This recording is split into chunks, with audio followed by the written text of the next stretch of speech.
Hello students, now we have nitric acid as our new chapter, and this is the actual molecular structure of nitric acid, where a double bond and one coordinate bond you can see between nitrogen and oxygen. So here it shows the nitrogen with valency 5. Here 1, 2, 3 and coordinate bond, so 2 electron more are there. So it is total 5. That is the valency of nitrogen. And the molecular mass is 63 AMU. Nitric acid is also termed as aqua fortis. Aqua fortis means strong water. The name is strong water given because it almost dissolves all the type of metal, including I can say silver. So only noble metals like gold and platinum won't be dissolved. Otherwise, most of the metal will be dissolved in this aqua fortis. That means in HNO3. So it is even being used for purifying gold and platinum. Yeah, as per this nature. Other than that, in the discovery part, Major Glober is a scientist in 1658. He used concentrated H2SO4 and niter. Niter means KNO3, potassium nitrate. He used this two and he heated the substance, distilled the particular acid on the other side, that is HNO3. And here temperature is given below 200 degree. Same way like how we have seen in the HCl. So here also less than 200 degree forms KHSO4, more than 200 it forms K2SO4, and you know about that. So these are the major preparation of Glober. Even the other scientist Lavoisier proved that oxygen is there in the nitric acid, and Cavendish proved the hydrogen and nitrogen is a part of nitric acid. Now in free state, nitric acid is available during lightning process. Lightning process, you know, during when the lightning discharge is there during the rainy season. Okay, during that time the atmospheric nitrogen and oxygen will combine to form nitric oxide. This nitric oxide get more oxidized with the oxygen and form nitrogen dioxide. And this nitrogen dioxide in the presence of oxygen mixes with the rainwater and convert into HNO3. This is how it is being available during lightning process in a very trace amount, in very small quantity in the atmosphere. That is in the free state. Okay. Other than that, you know, some of the nitrogen fixing bacteria are there like rhizobium, which try to convert the free atmospheric nitrogen into some nitrate or nitrite kind of compound. That is a nitrogenous compound, and that is called as fixation of atmospheric nitrogen. This is about the lab preparation of nitric acid, where we have taken as a reactant here either NaNO3 or KNO3 with concentrated H2SO4. So these two reactants are combined and it is being heated. On heating below 200 degrees Celsius, it forms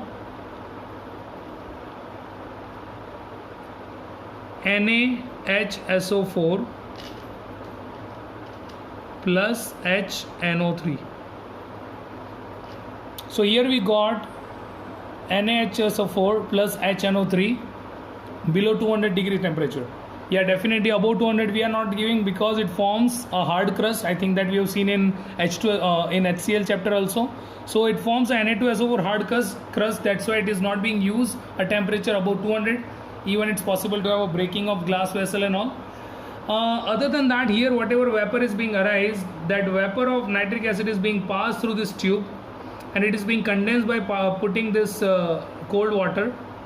So cold water condenses the vapor of nitric acid and it will be collected over here. The collected nitric acid is yellow in color. So here nitric acid is collected, which is yellow in color. Now, why this yellow or light yellow color of nitric acid is formed? Is it a pure nitric acid? So here the problem is this: the light yellow color of nitric acid is because of dissolution of NO2. Because of dissolution of NO2 gas. Now you are thinking NO2 gas, how it is formed?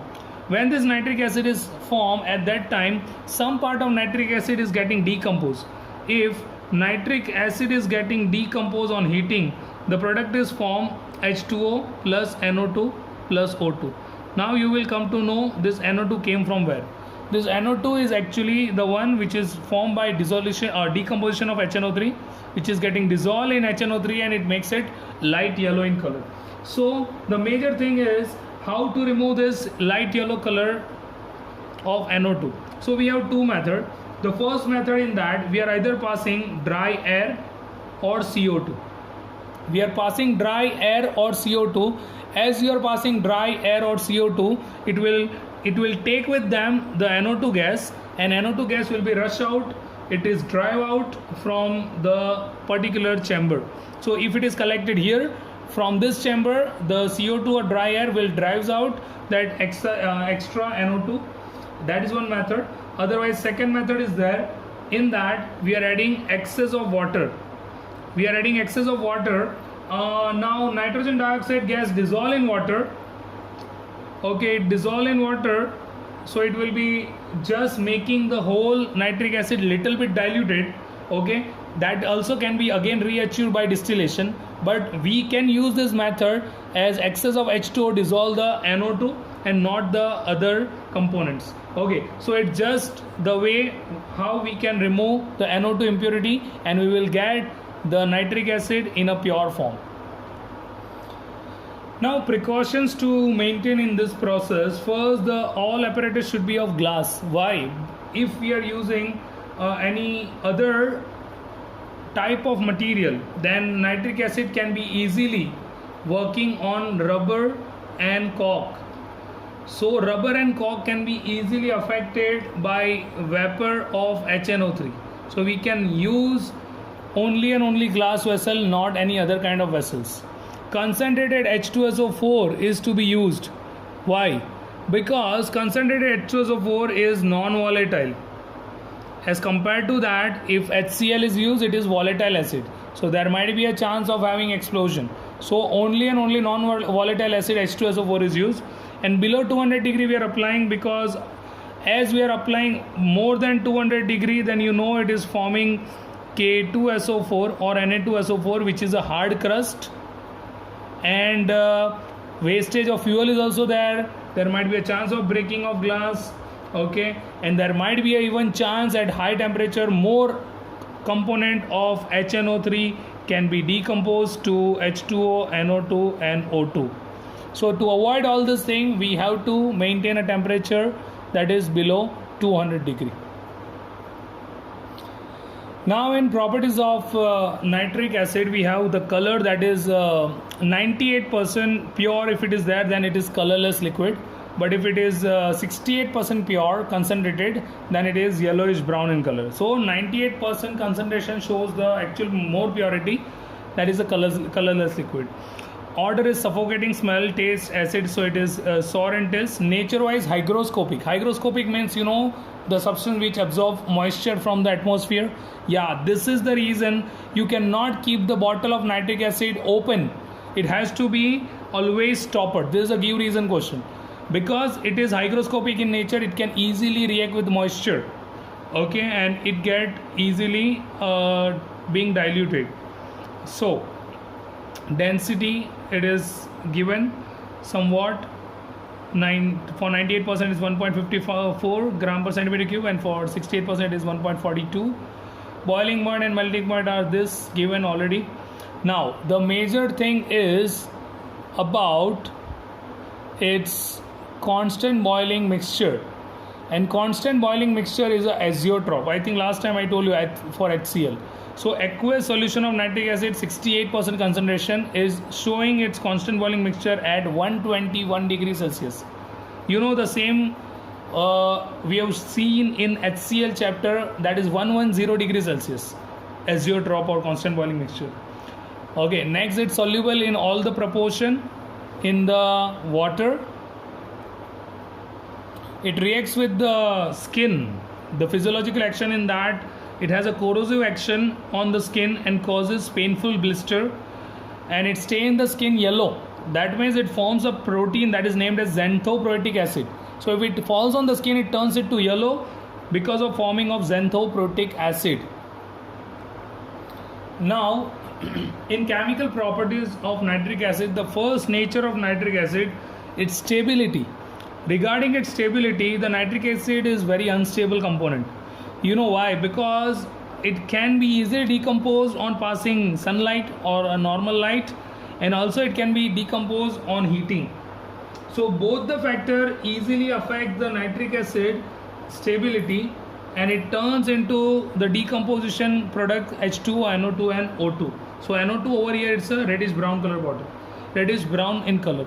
So nitric acid is always kept in colored bottle, you know, because of this light. The point is there, the nitric acid is always kept in colored bottle or in reagent bottle, okay, because nitric acid can be affected by light easily. To avoid to protect it from light, okay, the nitric acid is kept in the colored bottle.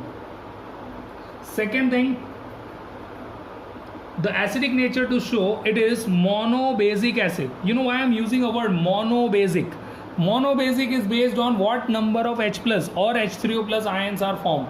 Here you can see nitric acid, aqueous one, it's actually remove, or it actually produces one H plus and one NO3 minus, means only one H plus ion is formed. One is that, that's why the word is used monobasic acid. Okay, so it is monobasic acid, and it shows the litmus test blue to red, methyl orange pink, that is orange to pink, and phenolphthalein, it remains colorless only. That is the basic nature of acidic property shown by this nitric acid. Here one more thing I can show you. As we know, HNO3 aqueous is there, so HNO3 with water is there. So HNO3 forms H plus and NO3 minus, as it is shown here. This H plus react with H2O to form H3O plus, and remaining is NO3 minus. How many H3O plus ion is formed? It is only one. Based on that, this acid is considered as a monobasic acid. Now we have some of the reaction with base or with the carbonate. So with the base, you know, base and acid will give salt and water. So here it forms KNO3 plus water. Here it forms like Fe and NO3 forms FeNO3 thrice based on valency I wrote, and H2O. See, this is with the base.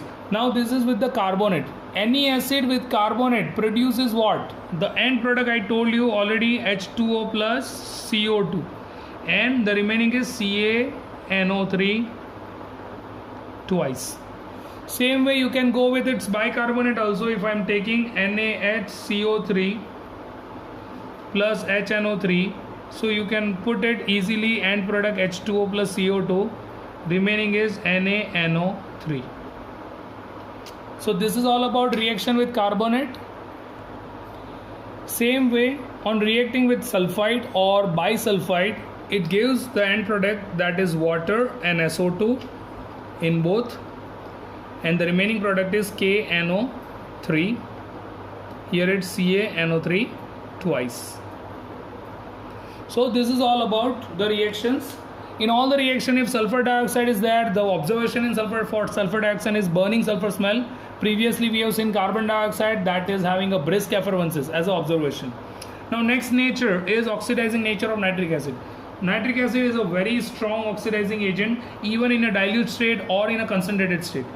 This is the reason that nitric acid is not actually giving in dilute state also hydrogen gas with any of the metal. I cannot write directly Mg plus HNO3 gives MgNO3 twice plus H2. Why? Because nitric acid is strongly oxidizing agent. So it oxidizes the hydrogen gas also which is produced. Okay, so dilute nitric acid produces H2O plus NO plus nascent oxygen, whereas concentrated nitric acid produces H2O plus NO2 gas and nascent oxygen.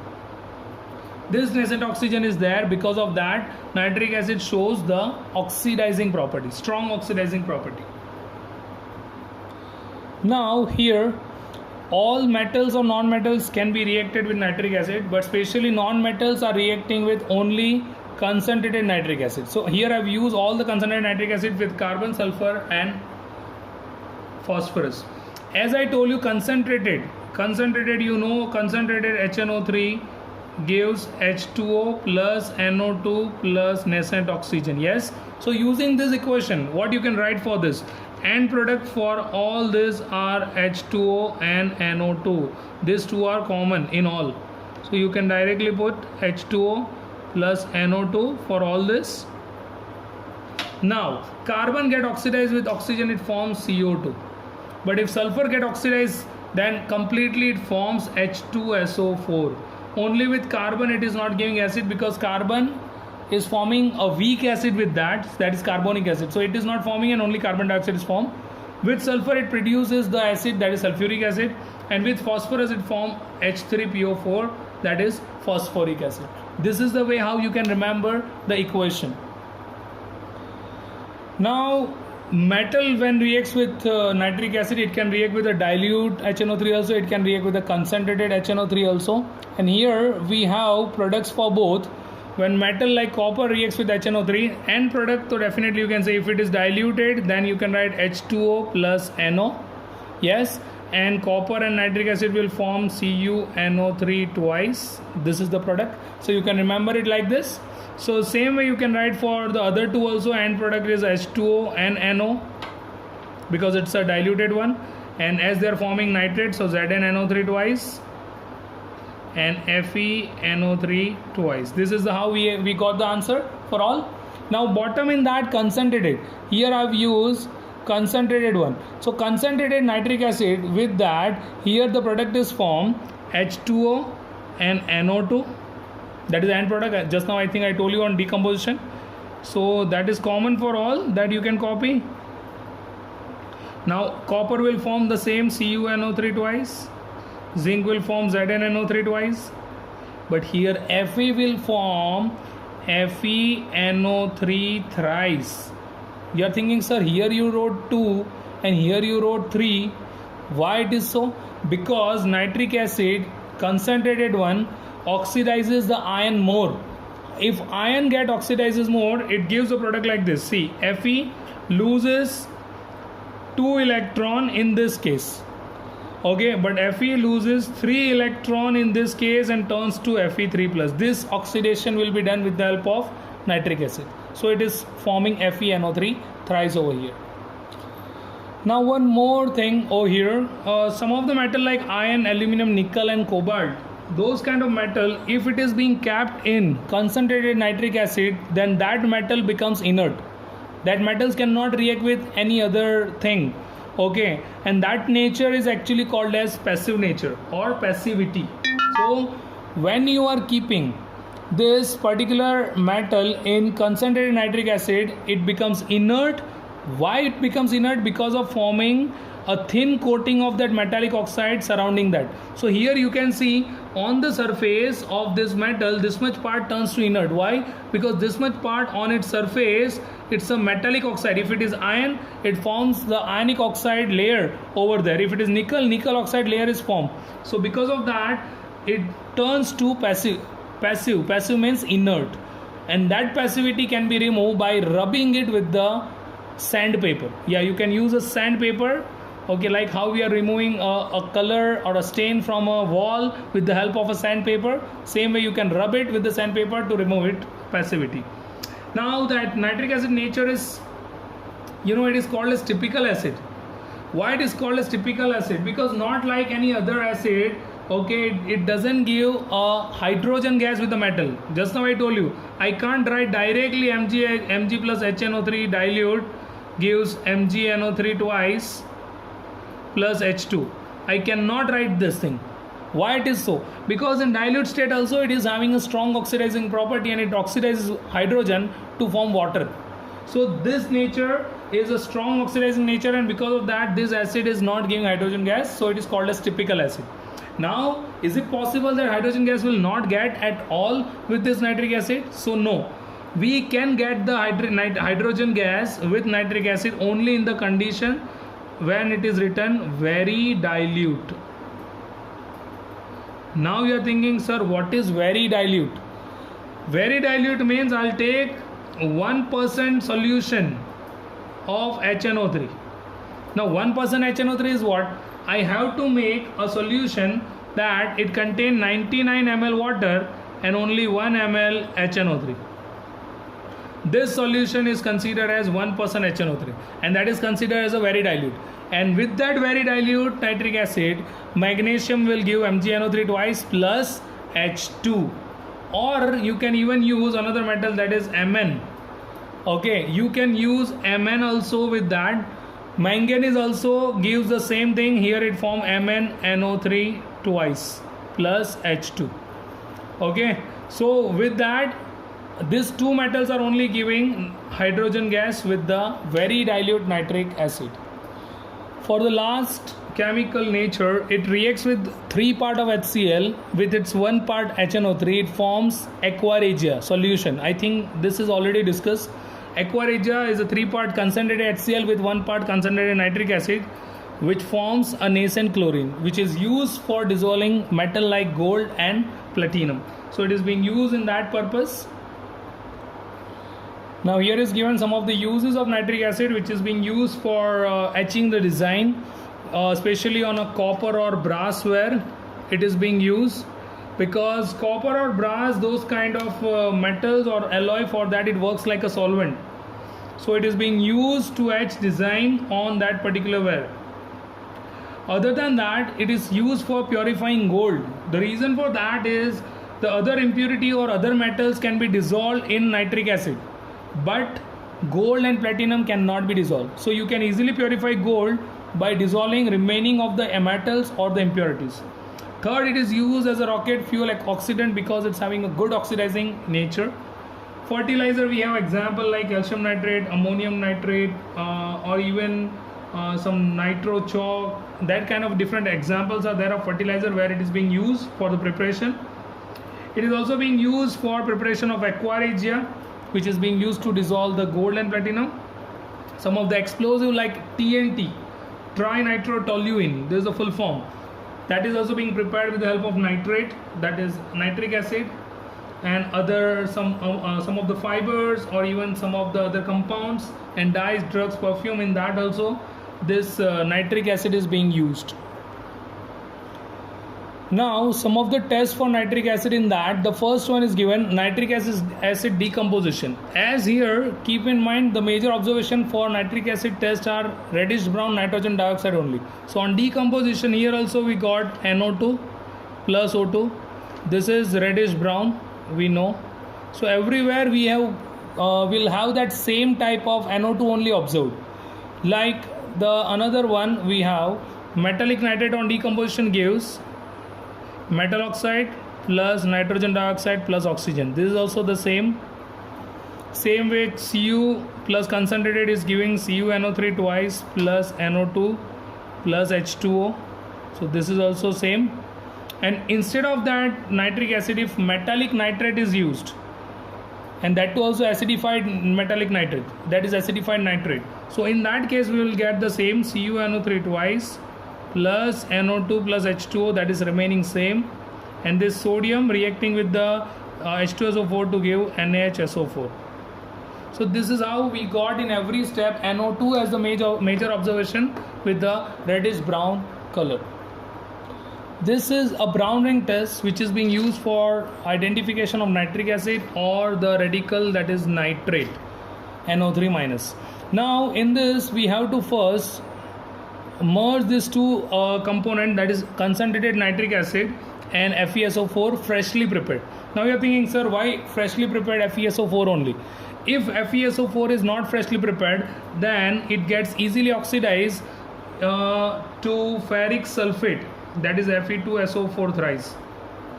So if it is exposed to atmosphere, it converts from ferrous sulfate to ferric sulfate and will not get the actual brown ring in the process.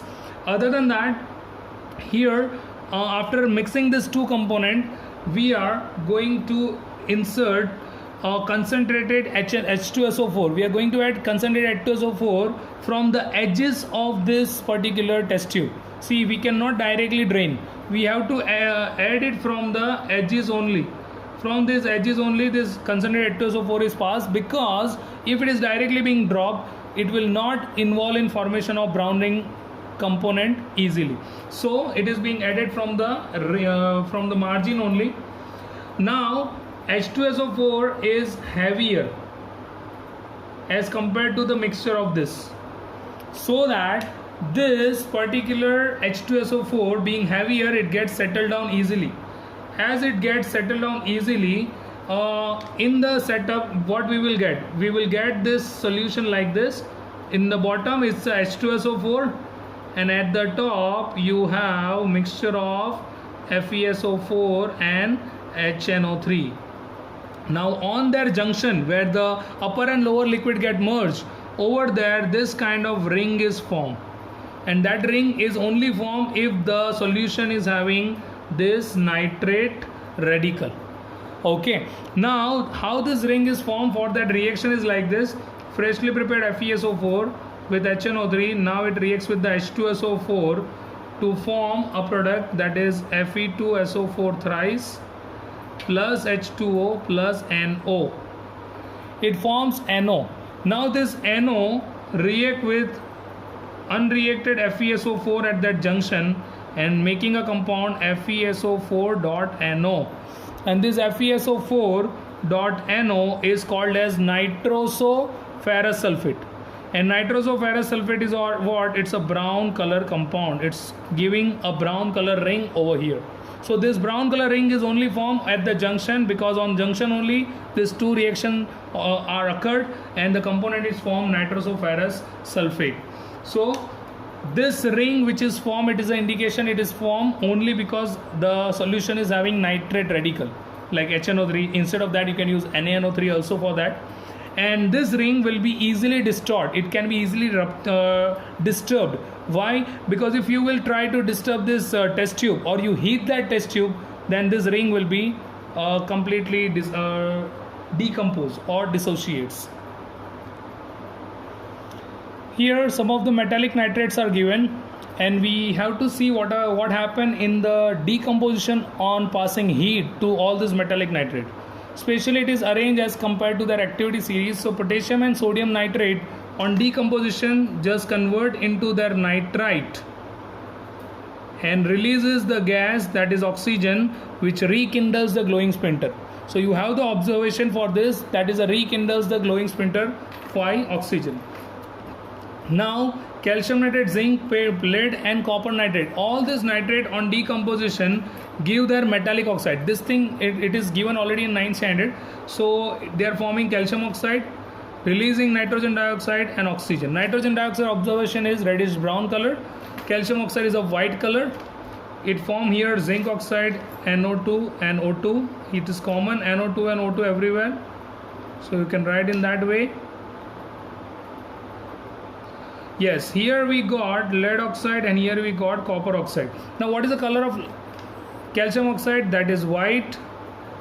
For zinc oxide it is yellow, that is when hot, and white when it is cold. That is only observation. Lead oxide, it is yellow,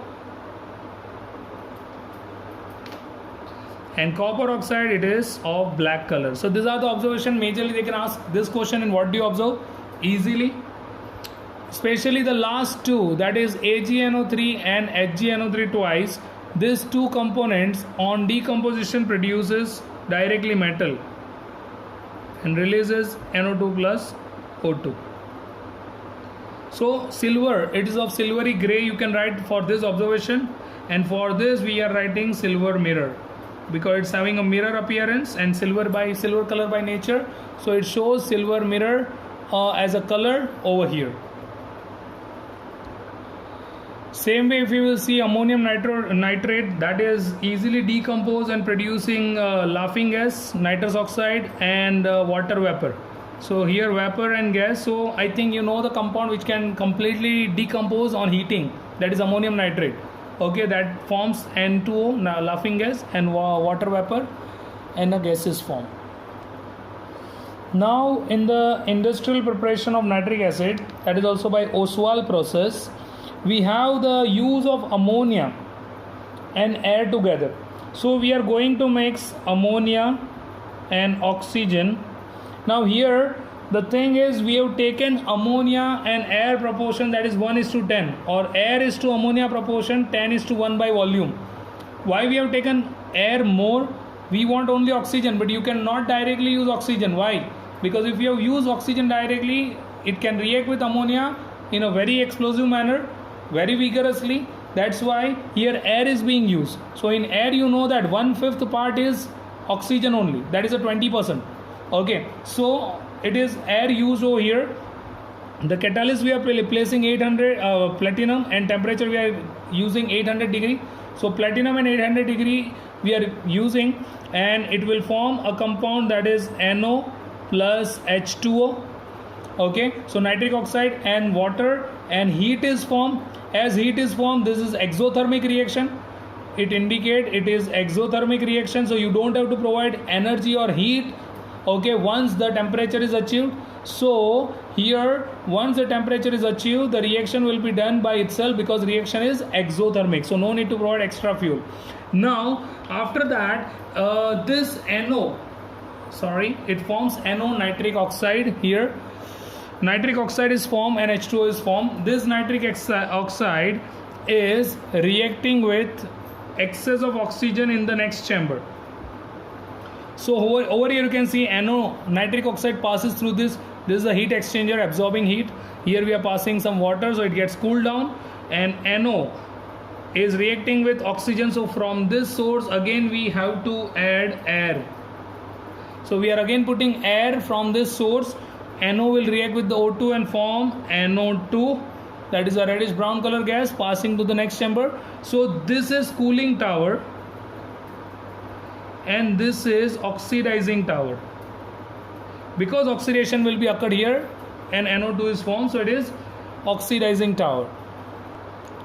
Last in the chamber, this is the absorption tower, and in absorption tower majorly the quads are placed. These are the quads, and quads are actually placed because quads can uniformly mix the passed water with NO2. So H2O and NO2 can be uniformly mixed with the help of quartz, and quartz is acid resistant also. So it is being used in this steel container, and on reaction it will form nitric acid over here. So by complete process over here, we are getting the nitric acid somewhat warm in nature by having a reaction in the absorption tower. A question for Oswald process can be asked, in that they can ask you a catalyst, a temperature, these three equations, and what is the purpose of using quartz over here. And here one more thing, nitric acid we got in 50% concentration. We got 50% concentration of nitric acid in this process. We got nitric acid with the 50% concentration. That can be increased up to 60% by distillation. After 60% concentration, if you want more purity, then it will be achieved by using a drying agent, concentrated H2SO4. A drying agent concentrated H2SO4 will absorb remaining of the water and make a concentration up to 98%. But to achieve 100%, we have to provide minus 42 degrees Celsius temperature, where we get crystals of HNO3 with the 100% concentration. So these are the major thing about Oswald process and how we will get the concentration based on all these different processes. Thank you all. This is all about nitric acid. Have a wonderful day.